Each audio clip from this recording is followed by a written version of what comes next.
بسم اللہ الرحمن الرحیم۔ السلام علیکم، آپ دیکھ رہے ہیں سچ ٹی وی اور میں ہوں آپ کا ہوسٹ عدنان راہی۔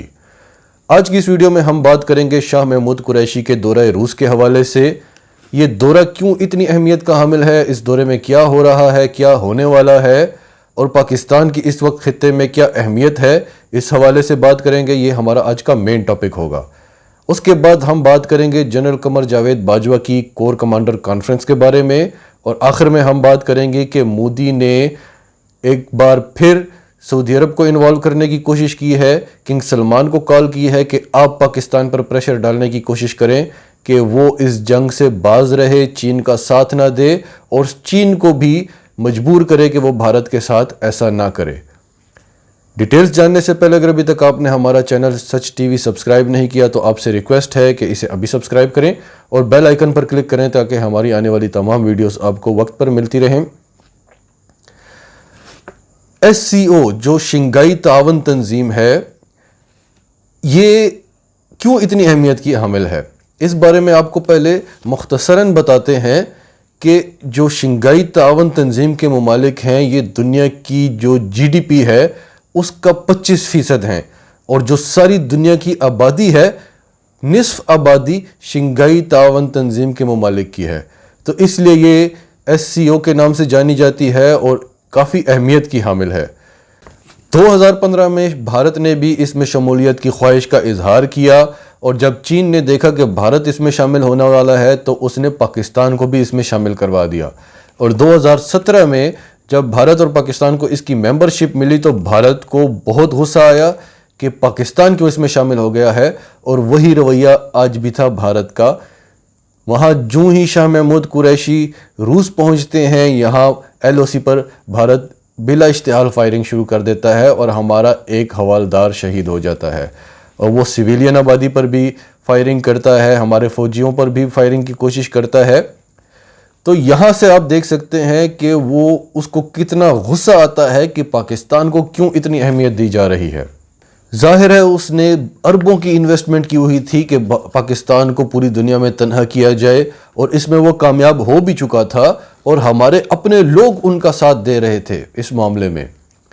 لیکن پاکستان کی فارن پالیسی چینج ہوئی، اور جو کچھ بھی ہوا ہم کہیں گے یہ اللہ کی طرف سے ہوا ہے۔ آج آپ دیکھ لیں بھارت پوری دنیا میں تنہا کھڑا ہے، اس بارے میں آگے چل کر بات کریں گے۔ اب جوں ہی شاہ محمود قریشی صاحب روس پہنچے، وہاں پر انہوں نے جتنے ممالک کے فارن منسٹرز تھے ان کے ساتھ ملاقاتیں کی، ان کے ساتھ مصافحہ کیا، لیکن بھارت کے فارن منسٹر کے ساتھ مصافحہ نہیں کیا۔ اور پاکستان کی اہمیت اس وقت کیا ہے اور بھارت کی کیا ہے، یہاں سے آپ اندازہ لگا لیں کہ تمام فارن منسٹرز کی شاہ محمود قریشی کے ساتھ میٹنگ ہے، جبکہ بھارت کے فارن منسٹر کے ساتھ سب کی میٹنگ نہیں ہے۔ اب شاہ محمود قریشی کا کہنا ہے کہ یہ دورہ جو ہے اس میں نئے ایگریمنٹس ہونے ہیں، پاکستان کے اور روس کے جو تعلقات ہیں وہ نئے مراحل میں داخل ہونے ہیں، اور یہ تعلقات تو میں یہ کہوں گا کہ اسٹریٹجک پارٹنرشپ کی طرف جا رہے ہیں۔ اب پاکستان اور روس کے جو تعلقات ہیں وہ اگر آپ ماضی میں دیکھیں تو وہ کچھ اتنے زیادہ اچھے نہیں رہے۔ روس اور بھارت ہمیشہ سے ایک ساتھ تھے، بھارت اور روس کے بہت اچھے تعلقات تھے، یہاں تک کہ بھارت سارا اسلحہ روس سے خریدتا تھا، ابھی بھی اس کے پاس جو 80% اسلحہ ہے وہ روسی ساختہ ہے۔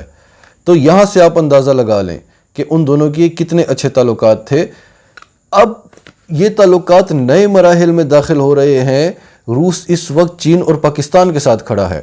اس کی سب سے بڑی ریزن جو ہے کہ روس اور چین امریکہ کے لیے اس وقت دنیا میں سب سے بڑا خطرہ ہیں، بھارت نہیں ہے۔ اس لیے امریکہ چاہتا ہے کہ بھارت مضبوط ہو تاکہ اس کو روس اور چین کے خلاف استعمال کیا جا سکے۔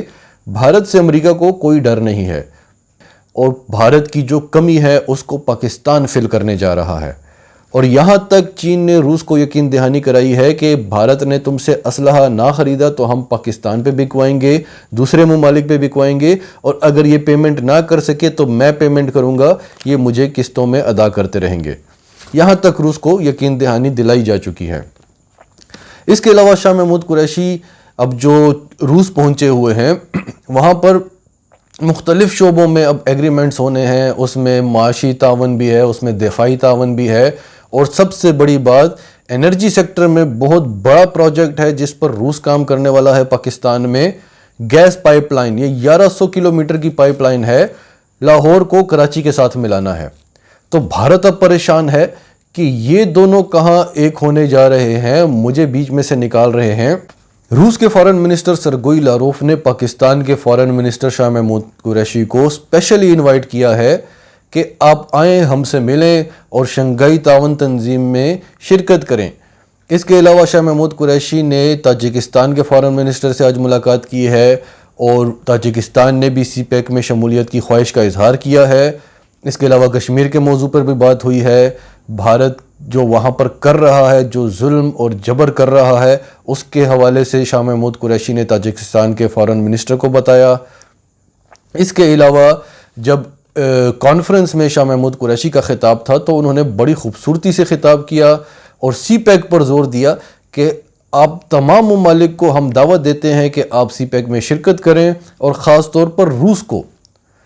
اب روس جو ہے وہ ہمیشہ سے گرم پانیوں کی طرف آنا چاہتا تھا، یہ تو ہم سب جانتے ہیں یہ بات، لیکن جس طریقے سے وہ آنا چاہتا تھا وہ طریقہ ٹھیک نہیں تھا. اب جس طرح سے آنا چاہتا ہے یہ صحیح طریقہ ہے.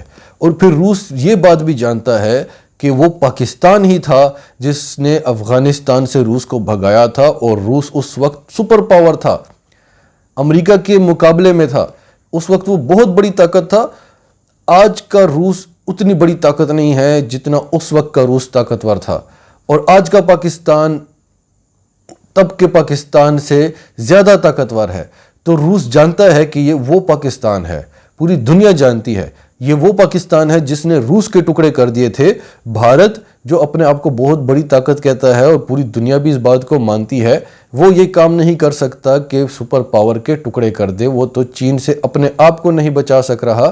ہم نے افغانستان سے روس کو بھگا دیا تھا اور روس کے ٹکڑے ٹکڑے ہو گئے تھے. یہ بات روس جانتا ہے. تو اب روس بھی سی پیک میں آنا چاہ رہا ہے آفیشلی. تو شاہ محمود قریشی کی جو کانفرنس میں ان کا جو خطاب تھا وہ بڑا کامیاب تھا. پھر جب روسی صدر پیوٹن کا خطاب ہوا تو جو بھارت کے فارن منسٹر تھے وہ بڑے پریشان نظر آ رہے تھے. باقی جتنے بھی فارن منسٹرز تھے وہ ان کا خطاب بڑے غور سے سن رہے تھے، صدر پیوٹن کے خطاب کو نوٹس کر رہے تھے. لیکن اس دوران آپ بھارتی فارن منسٹر جے شنکر کو دیکھتے تو وہ بڑے پریشان نظر آ رہے تھے، کیونکہ وہ یہ ایکسپیکٹ کر رہے تھے کہ ابھی روسی صدر بھارت اور چین کے بارے میں کچھ بولیں گے، کوئی آفیشیل سٹیٹمنٹ دیں گے، لیکن انہوں نے نام تک نہیں لیا. اور بھارتی سرکار نے جے شنکر کو یہ کہلوا کے بھیجا تھا کہ آپ نے روسی صدر کو فورس کرنا ہے کہ کچھ بھی ہو آپ نے ایک آفیشیل سٹیٹمنٹ دینی ہے جب آپ ایس سی او سے خطاب کریں گے. تو ایسا کچھ بھی نہیں ہوا. یہ سب کچھ دیکھنے کے بعد بھارت کو بھی سمجھ تو آ رہی ہے کہ اب روس اس کے ساتھ نہیں ہے، ایران اس کے ساتھ نہیں ہے. آج بھارت بالکل تنہا کھڑا تھا، کیونکہ جتنے بھی ممالک تھے وہ سی پیک کے حق میں تھے. ایک بھارت ہے جو سی پیک کے خلاف ہے. یہیں سے اس کو اپنے تنہا ہونے کا اندازہ ہو جانا چاہیے. پھر اس کے جتنے ہمسایہ ممالک تھے وہ اس کے خلاف ہیں، روس اور ایران تک اس کے خلاف ہو گئے ہیں. تو اب بھارت کرے کیا؟ اس کو سمجھ آ رہی ہے کہ روس اب اس کے ساتھ نہیں ہے، لیکن وہ کس کے پاس جائے؟ اس کے بعد مودی نے کال کی شاہ سلمان کو، جو سعودی عرب کے کنگ ہیں، ان کو کال کی کہ آپ پاکستان پر زور ڈالیں کہ پاکستان جو ہے وہ چین کا ساتھ نہ دے، بلکہ چین کو بھی سمجھائے کہ وہ بھارت کے ساتھ جنگ نہ لڑے. لیکن سعودی عرب بھی اب یہ جانتا ہے، جو شاہ محمود قریشی کی لیٹسٹ سٹیٹمنٹ تھی سعودی عرب کے بارے میں، اس کے بعد جنرل باجوہ کی ملاقات ہوئی سعودی سفیر کے ساتھ، پھر جنرل باجوہ نے وزٹ کیا سعودی عرب کو. تو ایک بات تو بالکل کلیئر ہو گئی کہ اب پاکستان ڈکٹیشن نہیں لے گا. اس کے بعد سعودی عرب کو بھی سمجھ جانا چاہیے کہ پاکستان سعودی عرب کے بلاک سے نکل چکا ہے. سعودی عرب کا بلاک یعنی امریکہ کا بلاک، اور اس بلاک میں جو بھی جاتا ہے فائدہ امریکہ کو ہوگا، سعودی عرب کو ہوگا. پاکستان یہ سب کچھ کر کے دیکھ چکا ہے. بھارت تو اب آیا ہے نا اس بلاک میں، پاکستان یہ سب کچھ کر کے دیکھ چکا ہے. تو پاکستان اب اس بلاک میں نہیں ہے، پاکستان اب روس اور چین والے بلاک میں ہے. تو اس وجہ سے شاہ سلمان نے پاکستان کو تو کال نہیں کی، لیکن چینی صدر کو انہوں نے کال کی، پیوٹن کو انہوں نے کال کی، لیکن اس کے بھی کوئی ریزلٹس نہیں آئے.